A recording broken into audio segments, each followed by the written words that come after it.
ஓம் ஸ்ரீ குருப்யோ நமக. ஹரி ஓம். ஜெய் புவனேஸ்வரி. ஓம் மகாதேவ்யே ச வித்மஹே விஷ்ணு பத்னி ச தீமஹி தன்னோ லக்ஷ்மி பிரச்சோதயாத். அனைத்து டிவோட்டி நேஷன் நேயர்களுக்கும் உங்கள் வேத ஜோதிடர் பிரகாஷ் நரசிம்மனின் அன்பான வணக்கங்கள்.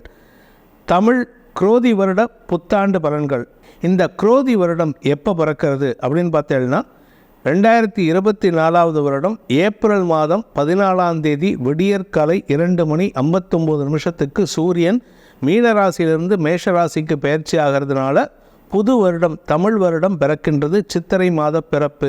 இந்த சித்திரை மாத பிறப்பினால் அனைத்து நண்பர்களுக்கும் அனைத்து டிவோட்டி நேஷன் நேயர்களுக்கும் அனைத்து விதமான யோகங்களும் ஏற்பட வேண்டும் அப்படிங்கிறதுக்காக தான் இந்த குரோதி வருட பலனை இப்போ நம்ம பகிர போகிறோம்.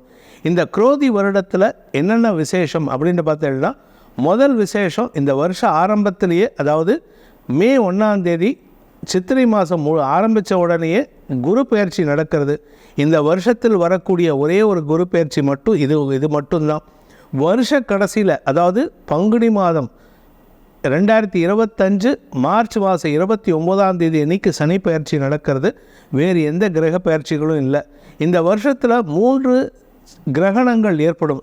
சந்திரன் சூரிய கிரகணங்கள் ஏற்படும். ஆனால் இந்தியாவை பொறுத்த வரைக்கும் அந்த கிரகணங்கள் எதுவும் இந்தியாவில் தெரியாது. அதனால் நம்ம யாரும் கவலைப்பட வேண்டாம். எந்த விதமான ப்ரிகாஷனரி மெஷரும் எடுக்க வேண்டாம். ஏன்னா அந்த கர்ப்பிணி பெண்கள், உடல் ஆரோக்கியம் இல்லாதவர்கள், குழந்தைகள்லாம் கவனமாக இருக்கணும். வெளியில் போகக்கூடாதுங்கிற எந்த விதமான கட்டுப்பாடும் இந்த வருஷம் கிரகணத்துக்கு இல்லை. அதனால் நீங்கள் தாராளமாக இருக்கலாம். இந்த வருஷத்தை பொறுத்த வரைக்கும் பொதுவான பலன்னு பார்த்திங்கன்னா, இந்த வருஷ ஆரம்பத்தில் கிரக நிலவரத்தை நம்ம தெரிஞ்சுட்டால் இன்னும் விசேஷமாக இருக்கும். மேஷ ராசியில் சூரியன் குரு சேர்க்கை ஏற்படுகின்றது இந்த வருஷ ஆரம்பத்தில். மிதுன ராசியில் சந்திரன் தன் பயணத்தை துவக்கிறாரு. தின கிரகம்னு 6ஆம் இடம்னு சொல்லக்கூடிய கன்னி ராசியில் கேது இருக்கார். கும்பராசியில் சனி செவ்வாய் சேர்க்கை. காலபுருஷ தத்துவத்தில் லாபஸ்தானத்தில் சனி செவ்வாய் சேர்க்கை.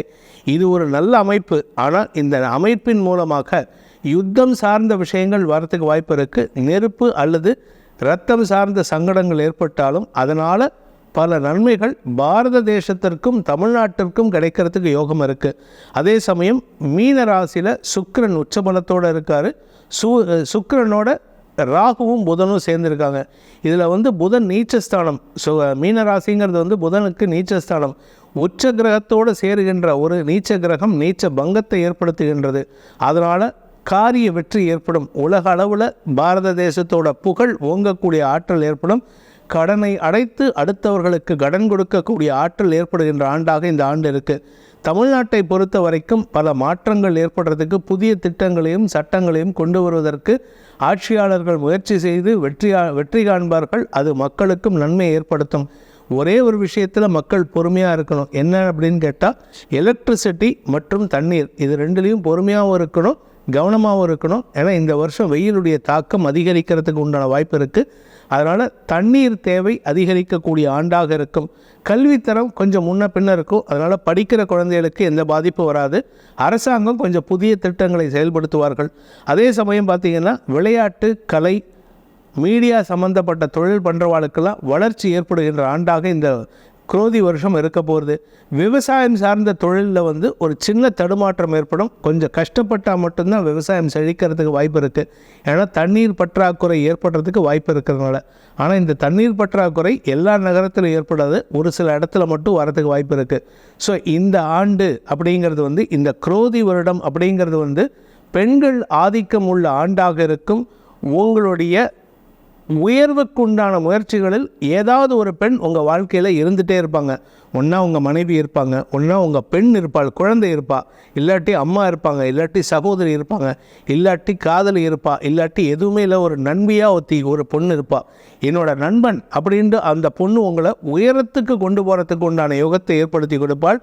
அப்படிப்பட்ட அமோகமான பலன்கள் தரக்கூடிய ஆண்டாக இந்த குரோதி வருடம் இருக்குது. அந்த குரோதி வருடத்தில் உங்களுக்கு என்ன பலன் கிடைக்க போகிறதுன்னு இப்போ நம்ம பார்க்க போகிறோம்.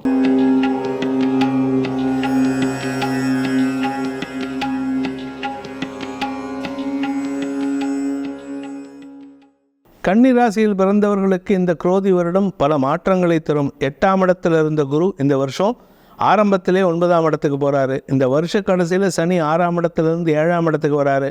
அதனால் உறவுகள் வகையில் சில குழப்பங்கள் ஏற்பட்டாலும் குருவின் பார்வை பலத்தின் மூலமாக காரிய வெற்றி ஏற்படுறதுக்கு வாய்ப்பு இருக்குது. நீங்கள் எடுத்த காரியம் எடுத்து கால் வச்ச காரியம் சக்ஸஸ். நீங்கள் எந்த இடத்துக்கு போங்க அந்த இடத்துல நீங்கள் தான் சென்டர் ஆஃப் அட்ராக்ஷனாக இருப்பீங்க. உங்களிடம் ஒரு பெரிய ஒரு மினுமினுப்பு தெரியறதுக்கு வாய்ப்பு இருக்குது. ஆண்களாக இருந்தாலும் சரி, பெண்களாக இருந்தாலும் சரி. என்னமோ ஒரு இன்டர்நேஷ்னல் மேக்கப் ஆர்டிஸ்ட் உங்களுக்கு மேக்கப் போட்ட மாதிரி நீங்கள் சாதாரணமாக போயிருப்பீங்க. எந்த விதமான ஃபேஸ் வாஷும் போடாமல், க்ரீமும் போடாமல், எதுவும் போடாமல் போயிருப்பீங்க. ஆனால் எல்லோரும் பார்த்தவொன்னே கேட்பாங்க, என்ன மேக்கப் போட்டிருக்க, இவ்வளோ பளிச்சுன்னு இருக்கு அப்படின்னு. காரணம் குரு பார்வை ராசிக்கு கிடைக்கிறதுனால, உங்கள் தலைப்பகுதிக்கு குரு பார்வை கிடைக்கிறதுனால உங்களுக்கு முகத்தில் பொலிவு இருக்கும். அகத்தின் அழகு முகத்தில் தெரியும்னு பெரியவா சொல்லியிருக்கா. அந்த அகத்தின் அழகை உங்களுக்கு பிரதிபலிக்கக்கூடிய ஆண்டாக இந்த ஆண்டு இருக்க போகிறது. நீங்கள் எல்லாருக்கிட்டையும் இது நாள் வரைக்கும் சண்டை சச்சரவு ஏற்படுத்தியிருப்பாள், தேவையில்லாமல் வாக்குவாதம் பண்ணியிருப்பாள். ஆனால் இந்த வருஷம் எல்லாருக்கிட்டையும் அமிக்கபிள் செட்டில்மெண்ட்டாக, அதாவது அனுசரித்து போகிறதுக்கு உண்டான யுகம் ஏற்பட்டு உங்களுக்கு எதிரிகள் இல்லாத ஆண்டாக இருக்கும். குழந்தைகளுக்கும் உங்களுக்கும் இருந்து வந்த மன வேறுபாடுகள் விலகி அந்யோன்யம் அதிகரிக்கிறதுக்கு உண்டான நேரம். நீண்ட நாட்களாக குழந்தை பாக்கியம் இல்லாதவர்களுக்கு இந்த வருடம் குழந்தை பாக்கியம் ஏற்படுறதுக்கு வாய்ப்பு இருக்குது.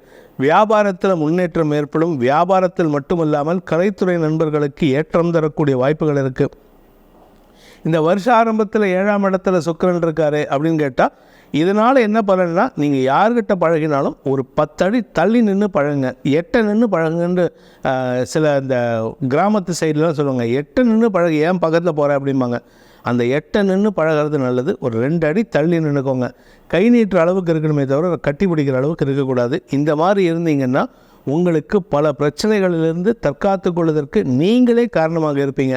யாரையும் நம்பி போக வேண்டாம். அடுத்தவங்களை கூப்பிட்டு மத்தியஸ்தம் பண்ணு, அடுத்தவங்களை கூப்பிட்டு எனக்காக பேசு, அந்த வேலையே வேண்டாம். நீங்கள் பேசுகிறது நியாயமாக இருக்கும். உங்களால் அடுத்தவங்களுடைய தயவில்லாமல் வெற்றி அடைகிறதுக்கு வாய்ப்பை ஏற்படுத்தும். உங்களுடைய தொழில் ரீதியான முயற்சிகளுக்கு முதலீடுகள் இப்போ கிடைப்பதற்குண்டான யோகம் ஏற்படும். தெளிவான சிந்தனையின் காரணமாக நியாயமான வார்த்தைகளை பேசுவீர்கள். அதனால் வழக்கறிஞர்கள், ஆசிரியர்கள், அரசியல் துறை சார்ந்தவர்களுக்கெல்லாம் காரிய வெற்றி ஏற்படும். பதவி உயர்வு கிடைப்பதற்குண்டான யோகம் ஏற்படும். உத்தியோகத்தில் இருக்கேன் சார், எனக்கு வேலை எத்தனை நாளாக இருக்குது, ஆனால் எந்த ப்ரமோஷனும் இல்லை, 8 வருஷமாக 10 வருஷமாக ப்ரமோஷன் இல்லாமல் இருக்க சார்னு எத்தனையோ பேர் என்கிட்ட ஃபோன் பண்ணி கேட்குறாங்க. அவர்களுக்கு உண்டான தீர்வு என்னென்னா, இந்த கன்னிராசியில் பிறந்தவாளுக்கெல்லாம் இந்த வருடம் இடமாற்றத்தோடு கூடிய பதவி உயர்வு கிடைக்கிறதுக்கு வாய்ப்பு இருக்குது. குழந்தை பாக்கியம் ஏற்படுறதுக்கு வாய்ப்பு இருக்குது. தந்தை வழியில் அனுகூல பலன்கள் ஏற்படும். தந்தையின் ஆலோசனையின் பேரில் உங்களிடம் ஒரு தெளிவு கிடைக்கிறதுக்கு வாய்ப்பு இருக்குது. ஸோ இதெல்லாம் உங்களுக்கு சாதகமாக இருக்கக்கூடிய சிச்சுவேஷன். சரி, பாதகமாக ஏதாவது இருக்கா அப்படின்னு கேட்டால், எதிரிகள் உங்களிடமிருந்து சற்று பயப்படுவாங்க. ஆனால் அதுவே பயம்தான் உங்களுக்கும். அவன் என்ன பண்ணுறான்னு நமக்கு தெரிஞ்சால் தானே நம்ம சேஃபாக இருக்க முடியும். அவன் அந்த எதிரி என்ன பண்ணுறாங்கன்னு தெரியாமல் நீங்கள் யூஎல்பி இந்த டார்க்குன்னு சொல்லுவாங்க. உங்களை ஒரு மறைவான இடத்துல வச்சு எப்படி நீங்கள் ஒன்று கண்ணும் தெரியாமல் ஒன்றும் இல்லாமல் இருப்பீங்களோ அது மாதிரி ஒரு சிச்சுவேஷனில் இருப்பீங்க. அதனால் யாரை நம்பியும் பகலில் பக்கம் பார்த்து பேசு, ராத்திரியில் அதுவும் பாசாதான்பாங்க. அதனால் அடுத்தவங்களை பற்றின காசிப்பை தவிர்ப்பது புத்திசாலித்தனம். அதனால் யாரை நம்பியும் எந்த வார்த்தையும் கொடுத்துடாதீங்க. வார்த்தை கொடுத்தால் அதில் சிக்கல் ஏற்படுகின்ற ஆண்டாக இருக்கும். இந்த வருஷத்தை பொறுத்த வரைக்கும் பார்த்திங்கன்னா, உங்களுக்கு சப்தமஸ்தானத்துக்கு வருஷ கடைசியில் பங்குனி மாதத்தில் சனி பயிற்சி ஆகிறார் 7ஆம் இடத்துக்கு. அதனால் ஆரோக்கியம் சார்ந்த செலவுகள் அல்லது வழக்கு சார்ந்த செலவுகள், நண்பர்களுக்கு உண்டான அனாவசிய செலவுகள், வாழ்க்கை துணையின் ஆரோக்கிய செலவுகள், ஏன் உங்களுக்கே கூட சில செலவுகள் வரும். ஆனால் அதுக்கு ஈக்குவலண்ட்டாக வருமானம் வந்துட்டே இருக்கும். அதை பற்றி நீங்கள் கவலைப்பட வேண்டாம். ஏன்னா பாக்கியஸ்தானத்துக்கு குரு பயிற்சி ஆகிட்டார். கிடைக்க வேண்டிய அனைத்து பாக்கியங்களையும் கொடுக்கக்கூடிய வகையில் குரு இருக்கிறதுனால உங்களுக்கு அனைத்து யோகங்களும் ஏற்படும். இதில் என்ன ஒரே ஒரு விஷயம் அப்படின்னு கேட்டால், வருமானம் நிறைய வருது சார், ஆனால் தண்ணியாக செலவாகுதுன்னு நிறைய பேர் சொல்கிறாங்க. அது இந்த வருஷம் உங்களுக்கு நடக்கும். தண்ணியாக செலவு பண்ணுறதுனால உங்களுடைய தண்ணியை அப்பப்போ உங்கள் வீட்டுக்குள்ளேயும் கொட்டையை சேர்த்து வச்சுக்கோங்க. அதாவது அங்கங்கே ஒரு உண்டியல் வச்சுக்கோங்க. அங்கங்கே ஒரு டப்பாவில் பணத்தை போட்டுகிட்டே வாங்க.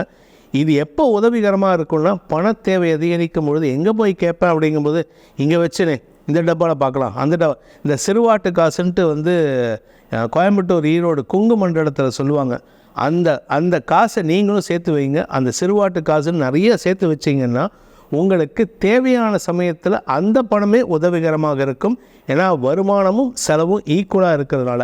இந்த வருஷத்தை பொறுத்த வரைக்கும் கன்னிராசியில் பிறந்த சுய தொழில் செய்பவர்களுக்கு தொழில் ரீதியான முதலீடுகள் கிடைக்கிறதுக்கு உண்டான யோகம் ஏற்படும். அதனால் உங்களுக்கு பல நன்மைகள் ஏற்படும். மூத்த சகோதரர்களால் உங்களுக்கு ஆதாயம் ஏற்படுறதுக்கு வாய்ப்பு இருக்குது. உங்களுடைய சகோதர சகோதரிகள் இத்தனை நாளாக உங்கள் பக்கம் வராமே இருப்பாங்க. இத்தனை நாளாக நமக்கு அவங்க சப்போர்ட் இல்லாமல் இருக்கே, நமக்கும் அண்ணன் இருக்கான் ஆனால் ஒன்றும் யூஸ் இல்லையே அப்படின்னு பல பேர் புலம்புவாங்க. அவங்களுக்கு நான் சொல்கிறது, பொறுமையாக இருங்க. இப்போ வரக்கூடிய நேரம் உங்களுடைய மூத்த சகோதரர்களால் உங்களுக்கு ஆதாயம் ஏற்படுறதுக்கு வாய்ப்பு இருக்குது, வருமானம் வரத்துக்கு வாய்ப்பு இருக்குது. ஸோ இந்த வருஷம் உங்களுக்கு பல மாற்றங்களை தரக்கூடிய குடும்ப உறவுகளில் ஒற்றுமையை ஏற்படுத்துகின்ற ஆண்டாக இருக்கிறதுனால சந்தோஷமான அனுபவங்கள் ஏற்படும். இதற்கு பரிகாரம் என்ன பண்ணணும் அப்படி கன்னிராசியை பொறுத்த வரைக்கும் அப்படின்ட்டு பார்த்தீங்கன்னா, குலதெய்வ வழிபாடு பண்ணுங்கள். அதாவது குலதெய்வத்தை தவிர இன்னொன்று பண்ணணும். என்னென்னா, உங்கள் குடும்பத்தில் யாராவது ஒருத்தர் முன்னோர்கள் பார்த்தீங்கன்னா ஒரு 11 வயசுக்கு கீழே யாராவது இறந்துருப்பாங்க. உங்களுக்கு தெரிஞ்சால் பண்ணுங்கள், தெரியாட்டினாலும் கவலை இல்லை. இதை பண்ணினா தப்பு கிடையாது. அந்த மாதிரி அதுவும் குறிப்பாக பெண் குழந்தைகள் இறந்துருந்தாங்கன்னா, உங்களோட தாத்தாவுடைய சகோதரி, அப்பாவோட சகோதரி, இல்லாட்டி கொள்ளு தாத்தாவோட சகோதரி, இப்படி யாராவது ஒருத்தர் இறந்துருந்தாங்கன்னா அவர்கள் நினைவாக அவங்க எந்த மாதத்தில் இறந்தாங்களோ அந்த திதியில் நீங்கள் உதவி செய்யுங்க. அப்படி இல்லை அப்படின்னா உங்கள் வீட்டுக்கு வரக்கூடிய அனைத்து 9 வயதுக்கு கீழ் இருக்கக்கூடிய அனைத்து பெண் குழந்தைகளுக்கும், அது ஏஜ் அட்டன் பண்ணியிருந்தாலும் சரி, அட்டன் பண்ணாமல் இருந்தாலும் சரி, அட்டன் பண்ணாமல் இருந்தால் ரொம்ப விசேஷம். ஏன்னா மகாலட்சுமியை வீட்டுக்கு வரா.